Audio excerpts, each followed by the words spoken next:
ఈరోజే శనివారం. కలియుగ ప్రత్యక్ష దైవమైన శ్రీ వెంకటేశ్వర స్వామికి ఎంతో ప్రీతికరమైన రోజు ఇది. శనివారము అంటే వెంకటేశ్వరుడికి ఎంతో ఇష్టమైన రోజు. కలియుగ ప్రత్యక్ష దైవం వెంకటేశ్వర స్వామి. మరి ఆ స్వామికి సంబంధించిన విశేషమైన కథలను ఇప్పుడు ఈ వీడియోలో తెలుసుకుందాం. ఈ కథలను విన్నంతనే సమస్త పాపాలు తొలగి సమస్త శుభాలు కలుగుతాయి. మరి ఆ కథలేంటో ఇప్పుడు విందాం. కలియుగానికి చాలా పూర్వం సమస్త ఋషులు కలిసి కశ్యప మహర్షి నేతృత్వంలో సమాజ శ్రేయస్సు కోసం ఒక గొప్ప యాగాన్ని అంటే మహాయజ్ఞాన్ని చెయ్యాలని సంకల్పిస్తారు. ఇది మహాయజ్ఞం కావడంతో త్రిమూర్తులలో ఒకరిని ముఖ్య అతిథిగా ఆహ్వానించాలని ఋషులు భావిస్తారు. ఈ సమయంలో నారద మహర్షి తన ప్రయాణ సమయంలో భూమిపైకి వచ్చి ఋషులు చెయ్యబోయే మహాయజ్ఞం గురించి తెలుసుకుంటాడు.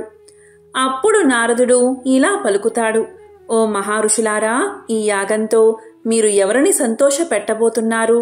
మీరు పవిత్రమైన త్రిమూర్తులలో అత్యంత ఉన్నతమైన వ్యక్తిని సంతోషపెట్టబోతున్నారా? పవిత్ర త్రిమూర్తులలో ఎవరు పరమేశ్వరుడు అన్న ప్రశ్నకు ఋషులు అయోమయానికి లోనవుతారు. దీంతో వారు త్రిమూర్తులలో ఉన్నతమైన వ్యక్తిని యాగానికి ఆహ్వానించాలని తలపోస్తారు. లోక కళ్యాణం కోసం యజ్ఞం తలపెట్టిన మహర్షులు త్రిమూర్తులలో గొప్పవారెవరో నిర్ణయించమని భృగు మహర్షిని పంపుతారు. అరికాలిలో నేత్రం కారణంగా తనకు గల శక్తి పట్ల గర్వితుడై ఉన్న భృగు మహర్షి తొలుత సత్యలోకానికి చేరుకుంటాడు. అక్కడ సత్యలోకంలో వేదగానం చేస్తూ బ్రహ్మదేవుడు, ఆయన గాత్రానికి వీణానాదాన్ని అందిస్తూ సరస్వతీదేవి సంగీతంలో సంలీనులై ఉన్నారు. ఆలు మగలిద్దరూ ఒకే అనుభూతిలో లయించి ఉండగా ఆ అనునాదం అనంతమై విస్తరించింది. భృగువు రాక వారిని ఆటంకపరచలేదు. దాంతో వారు ఆయన రాకకి స్పందించలేదు. దీంతో కోపగించిన భృగువు బ్రహ్మకు భూలోకంలో ఆలయాలు ఉండవని శపిస్తాడు. ఇక అక్కడ్నుంచి కైలాసానికి వెళ్తాడు. కైలాసంలో శివ పార్వతులు నాట్యంలో లీనమై ఉన్నారు. ఆది దంపతులతో పాటు గణపతి, కుమారస్వామి సహితంగా నంది, భృంగి, రుద్ర గణాలు ఆ పారవస్యంలో ఉన్నారు. ఇక్కడ కూడా భృగు మహర్షికి స్వాగత సత్కారాలు లభించలేదు. పార్వతీ పరమేశ్వరులు తాళం తప్పకుండా చేస్తున్న నాట్యం సర్వ సృష్టికి శృతి లయలు అయ్యింది. అహంకారం లేకుండా ఉండి ఉంటే భృగు మహర్షి ఆదిదేవుడు నాట్యమాపి తన్ని పలకరించే వరకు సహజంగా భక్తిగా వేచి ఉండేవాడు. కాని భృగువుకి అదనపు శక్తి ఉంది. దాని తాలూకు అహంకారం కూడా ఉంది. కాబట్టి భక్తుడు భగవంతుడి కోసం వేచి ఉండం కాదు, భగవంతుడే భక్తుడి రాక కోసం మెలకువతో ఉండాలి అనుకున్నాడు. దాంతో ఆగ్రహాన్ని నిగ్రహించుకోలేక లింగాకృతికే తప్ప పరమేశ్వరుడి రూపానికి అర్చనలు ఉండరాదని శపించాడు భృగువు. అక్కడ్నుంచి వైకుంఠానికి చేరుకున్నాడు. అక్కడ లక్ష్మీనారాయణులు చదరంగ వినోదంలో తల మునకలై ఉన్నారు. సత్యలోకంలో బ్రహ్మ సరస్వతుల హృదయాలు సంగీత భరితమైతే కైలాసంలో శివ పార్వతుల తనువులు నాట్యగతిలో లయించి ఉన్నాయి. వైకుంఠంలో లక్ష్మీ విష్ణువుల మేధస్సు పరంగా చదరంగ క్రీడలో మునిగి ఉన్నారు. సృష్టి స్థితి లయకారులం కదా అని త్రిమూర్తుల్లో ఎవరూ ఇల్లాలితో గడపడానికి సమయం లేదు, సమయం లేకుండా ఉన్నాం అనలేదు, అనుకోలేదు. క్రీడా వినోదంలో మునిగి ఉన్న శ్రీహరి శ్రీదేవులను చూశాడు భృగువు. అప్పటికే ఆగ్రహం హద్దులు దాటి ఉంది. కాలెత్తి మహావిష్ణువు వక్షస్థలంపై ఒక్క తన్ను తన్నాడు. గుండెలపై తన్నిన బిడ్డని చూసిన తండ్రిలా శాంతంగా చిరునవ్వు నవ్వాడు శ్రీహరి. భృగువుని బుజ్జగిస్తూ అతిథి సత్కారాలతో ఆజ్ఞపాద్యాలు సమర్పిస్తూ భృగువు అరికాలిలోని నేత్రాన్ని చిదిమేశాడు. అప్పటికి కాని భృగు మహర్షికి తలకెక్కిన అహంకారం మహమ్మారి దిగిపోలేదు. చేసిన తప్పిదాలు తెలిసి రాలేదు. పోగొట్టుకున్న తపశ్శక్తి నష్టం అర్థం కాలేదు.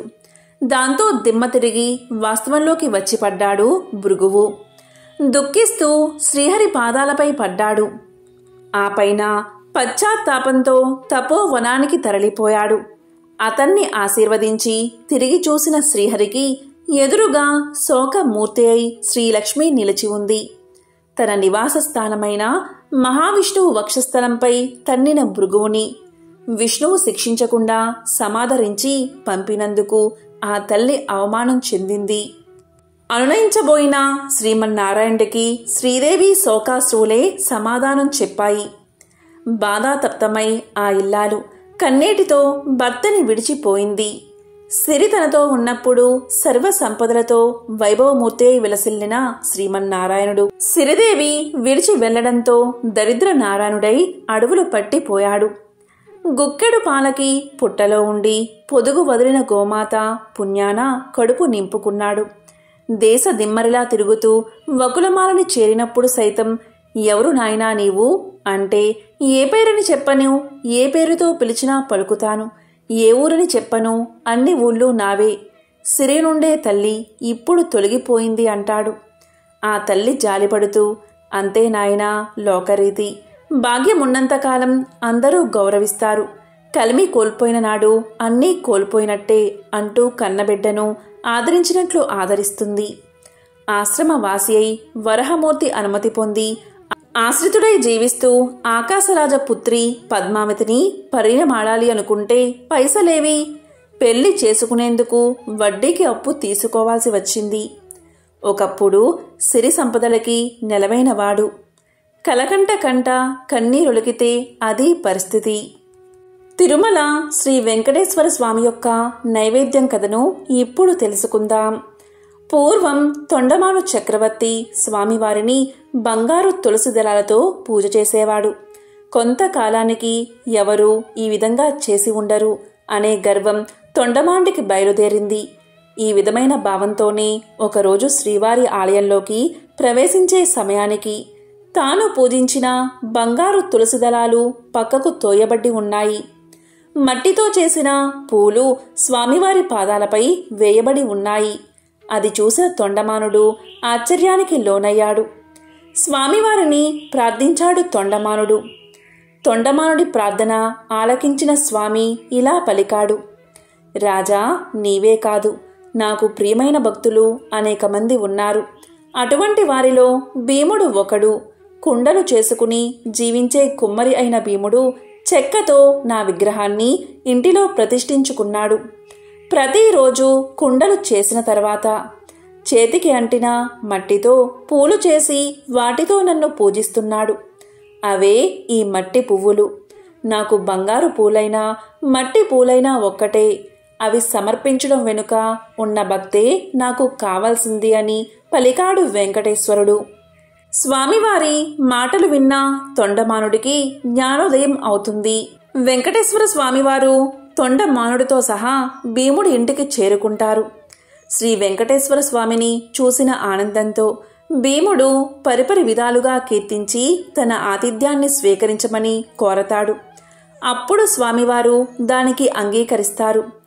పగిలిన మట్టి పెంకులో సంకటి తెచ్చి స్వామివారికి అందిస్తాడు భీముడు. స్వామివారు దాన్ని స్వీకరిస్తారు. ఇది చూసిన తొండమానుడు భక్తి పారవస్యంలో మునిగిపోతాడు.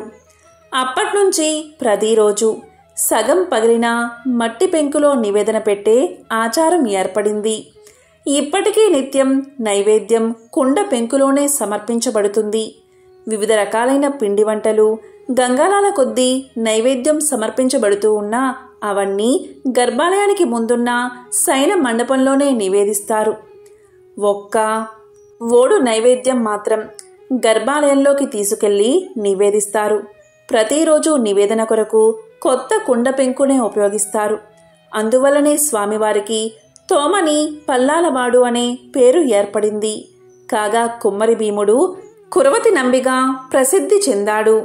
శ్రీ వెంకటేశ్వర స్వామికి సంబంధించిన ఒక విశేషమైన కథను ఇప్పుడు విందాం. పూర్వకాలంలో మగధ సామ్రాజ్యంలో విష్ణు చిత్తుడు అని శ్రీవారి ప్రియభక్తుడు ఉండేవాడు. అతనికి 9 మంది స్త్రీ సంతానం కలిగారు. ఎంతో పాండిత్యం ఉన్న మిక్కిలి పేదరికంతో బాధపడుతున్నాడు విష్ణు చిత్తుడు. విష్ణు చిత్తుని భార్య తారామతి. ఎల్లప్పుడూ ఆమె శ్రీమన్నారాయణుణ్ణి ప్రార్థిస్తూ ఉండేది. అప్పుడప్పుడు వివాహాది శుభకార్యాల పౌరోహిత్య కార్యక్రమంలో దక్షిణగా వచ్చే కొద్ది సొమ్ముతో ఎంతో కష్టాలు పడుతూ కాపురం సాగిస్తున్నారు ఆ దంపతులు. కుమార్తెలకు యుక్త వయసు వచ్చింది. తారామతికి ఎప్పుడూ వీరి వివాహం ఎలా జరిపించాలా అనే చింతగా ఉండేది. ఆ శ్రీనివాసుణ్ణి ప్రార్థిస్తూ కాలం గడుపుతూ ఉండేది తారామతి. ఓ శ్రీనివాస భక్తులారా, ఆశ్రిత జనరక్షకుడైన శ్రీ వెంకటేశ్వర స్వామివారికి తన భక్తులన్నా అపార ప్రేమ అని మనందరికీ తెలిసిందే కదా. ఇలా ఉండగా ఒకరోజు ఉదయం ఒక వృద్ధ బ్రాహ్మణుడు విష్ణుచిత్తుని ఇంటి తలుపు తట్టాడు. అయ్యా, నేను వంగదేశపు వాసిని.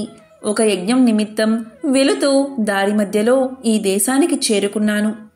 దయచేసి ఈ ఒక్కరోజు మీ ఇంట్లో ఉండనిస్తే తిరిగి రేపు ఉదయమే వెళ్ళిపోతాను అని విష్ణుచిత్తుణ్ణి అర్థించాడు. అందుకు విష్ణుచిత్తులు ఇలా పలికాడు, స్వామి, అంతకు మించిన అదృష్టం మాకేముంటుంది? అతిథి సాక్షాత్తు శ్రీమన్నారాయణుడితో సమానమని మన పురాణాలు ఘోషిస్తున్నాయి కదా. తమరు ఎటువంటి సంకోచం లేకుండా మా ఇంట్లో తప్పక ఉండవలసింది అని ఆ ముసలి బ్రాహ్మణుణ్ణి లోపలికి తీసుకువచ్చి సపరిచర్యలు చేశాడు. ఆ రోజు మధ్యాహ్నం భోజనం చేసిన తర్వాత ఆ వృద్ధ బ్రాహ్మణుడు తారామతితో ఇలా అంటాడు, ఏమమ్మా దిగాలుగా ఉన్నావు? ఏమిటి నీ బాధ? ఏమీ సంకోచించకుండా చెప్పు అన్నాడు. అప్పుడు తారామతి ఇలా అంటుంది, స్వామి, తమరు మహా తపస్సంపన్నులు. తేజస్సులో సాక్షాత్తు ఆ వైకుంఠవాసుని మాదిరిగా ఉన్నారు. మీ వద్ద దాచేదేముంది? నా మనోవ్యదంతా నా పుత్రికల వివాహం గురించే అని విన్నవించుకుంది. అంతటా ఆ విప్రోత్తముడు చిరునవ్వు నవ్వి ఇలా అన్నాడు, తల్లి, నీ బాధ నేను గ్రహించాను. నీ కష్టాలన్నీ తొలగిపోయి కుమార్తెలకు శుభప్రదంగా వివాహం అవ్వడానికి ఒక అద్భుత వ్రతాన్ని నీకు తెలియచేస్తాను. ఆ వ్రతాన్ని ఆచరిస్తే మీ కష్టాలు పటాపంచలైపోతాయి. శ్రీ వెంకటేశ్వర వ్రతము అనే వ్రతం మిక్కిలి సులభతరం అని చెప్పి ఆ వ్రత విధానమంతా ఆ దంపతులకు వివరించాడు. అంతటా విష్ణుచిత్తుడు ఇలా పలికాడు, స్వామి, మహా సంతోషం. ఇంతకు మించిన భాగ్యం ఏముంటుంది మాకు? ఎన్నో రోజులు ఎందుకు, శుభస్థ శీఘ్రమని పెద్దలు అన్నారు కదా. ఈరోజే ఎంతో మంచి రోజు. ఈరోజు తమరు చెప్పిన శ్రీ వెంకటేశ్వర వ్రతాన్ని ఆచరిస్తాము అని విష్ణుచిత్తులు తారామతి దంపతులిద్దరూ తన కుమార్తెలందరితో కలిసి ఆ రోజు సాయంకాలమే బంధుమిత్రులను పిలుచుకుని శ్రీ వెంకటేశ్వర వ్రతాన్ని అత్యంత భక్తి శ్రద్ధలతో ఆచరించారు. వచ్చిన భక్తులందరూ వ్రతం పూర్తయిన తర్వాత తీర్థ ప్రసాదాలు స్వీకరించి తమ తమ గృహాలకు వెళ్ళిపోయారు. అప్పుడు విష్ణు చిత్తులవారు భార్యా సమేతంగా ఆ బ్రాహ్మణోత్తముడికి పాద నమస్కారం చేసి తమ దంపతులను ఆశీర్వదించవలసిందిగా వేడుకున్నారు. అప్పుడా బ్రాహ్మణోత్తముడు వ్రత తీర్థ ప్రసాదాలు తాను స్వీకరించి మనోభీష్టా సిద్ధిరస్తు శ్రీ లక్ష్మీ శ్రీనివాస కటాక్ష సిద్ధిరస్తు అని ఆశీర్వదించాడు. ఇంతలో చీకటిపడి నిద్రా సమయం అయింది.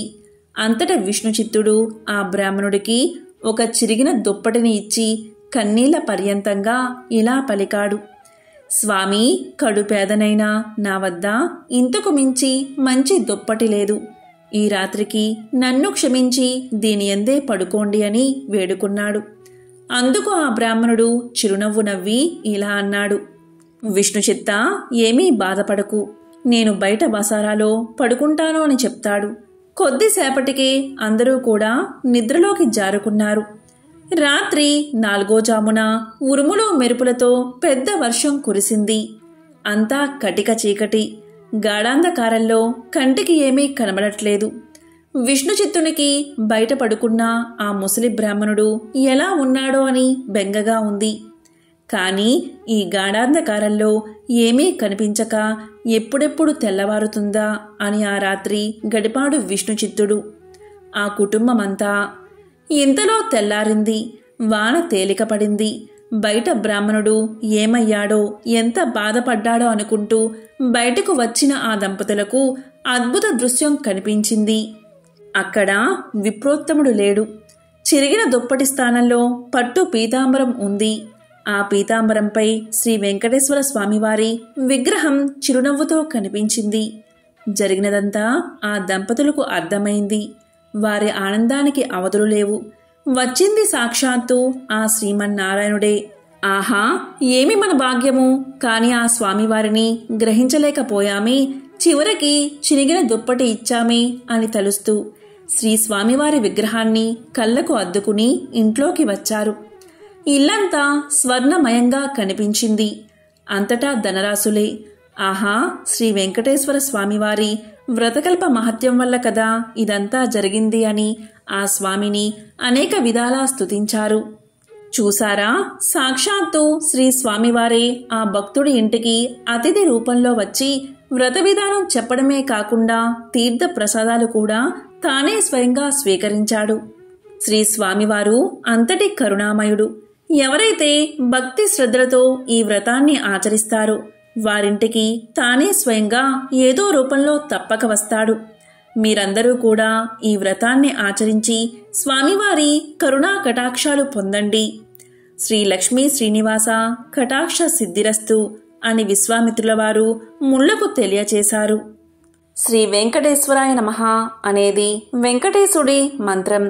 ఈ అష్టాక్షరి మంత్రం గురించి మాతృశ్రీ వెంగమాంబ రాసిన శ్రీ వెంకటాచల మహత్యం అన్న గ్రంథంలోని తృతీయ ఆశ్వాసం 177వ పుటలో శ్రీ వెంకటేశ్వరాయ నమః అనే అష్టాక్షరి మంత్రం గురించి ప్రస్తావించారు.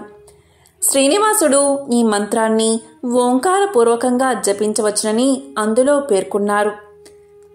గురుముఖంగా మంత్రం గ్రహించి శ్రీ వెంకటేశ్వరాయ నమః అనే స్వామివారి మంత్రాన్ని జపిస్తే కృతార్థత సిద్ధిస్తుందని ప్రతీతి. కేవలం శ్రీ శ్రీనివాసుడి నామజపం కూడా అష్టాక్షరి మంత్రమంతటి ఫలితాన్ని ఇస్తుంది. ఎంతో పవిత్రమైన విశేషమైన ఈ శనివారం రోజు శ్రీ వెంకటేశ్వర స్వామికి సంబంధించిన ఈ కథలను విని స్వామివారి అనుగ్రహాన్ని పొందండి. ఓం నమో వెంకటేశాయ. శ్రీ వెంకటేశ్వరాయ నమః.